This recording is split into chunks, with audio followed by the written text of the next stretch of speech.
Lutz Karpowitz, a senior currency strategist at Commerzbank. He joins us now live from Frankfurt. Lutz, good morning. Thank you very much for joining us. Good morning. I suppose the big question is, Lutz, euro lowest in 10 years against the yen, lowest since February against the dollar. How low can the euro go in the short to medium term? Well, I'm afraid we might see even lower euro rates in the next week or two. I think currently the CDS market is quite a good guideline for what's going on. And if you look at CDS spreads in Greece, you see that the probability of default within the next 5 years is more than 90%, 96%, 97%. So it really looks like that Greece is not going to make it.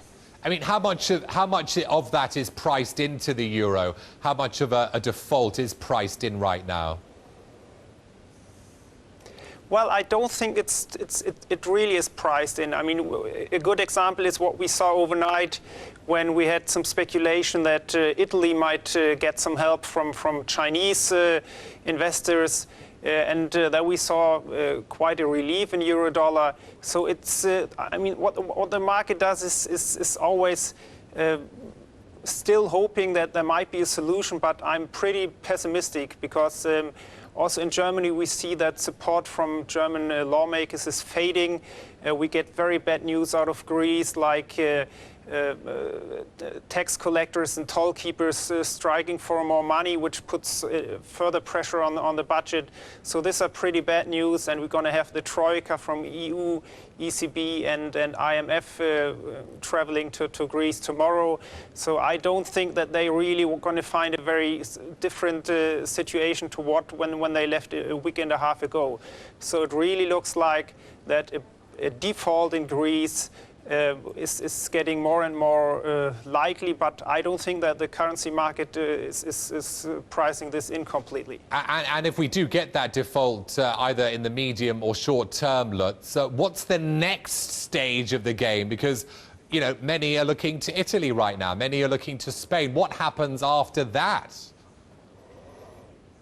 Yeah, that's the crucial question. I mean, it's a question of contagion. If we get contagion for Portugal and Ireland, that might be okay because we can handle that with the EFSF to bail out these countries. But I think many investors don't know that the enlargement of EFSF to a net credit volume of 440 billion is not a done deal yet. There are quite a lot of parliaments which need to pass that proposal.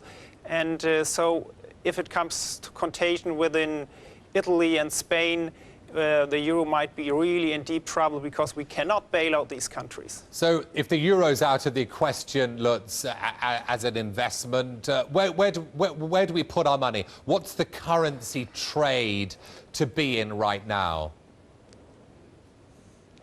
Yeah, it's very, very difficult. I mean, we see all these safe havens like Swissy and Japanese yen, which are not safe havens anymore, actually, because Swissy, there we see National Bank putting a ceiling at 120 against the euro, which is really, really credible. And also the yen, we would expect that the BOG is going to step in again if we see further pressure on dollar yen. So it's like it's Aussie and Kiwi and currencies like this, but for these currencies we need a lower risk aversion. Got to leave it there, Lutz.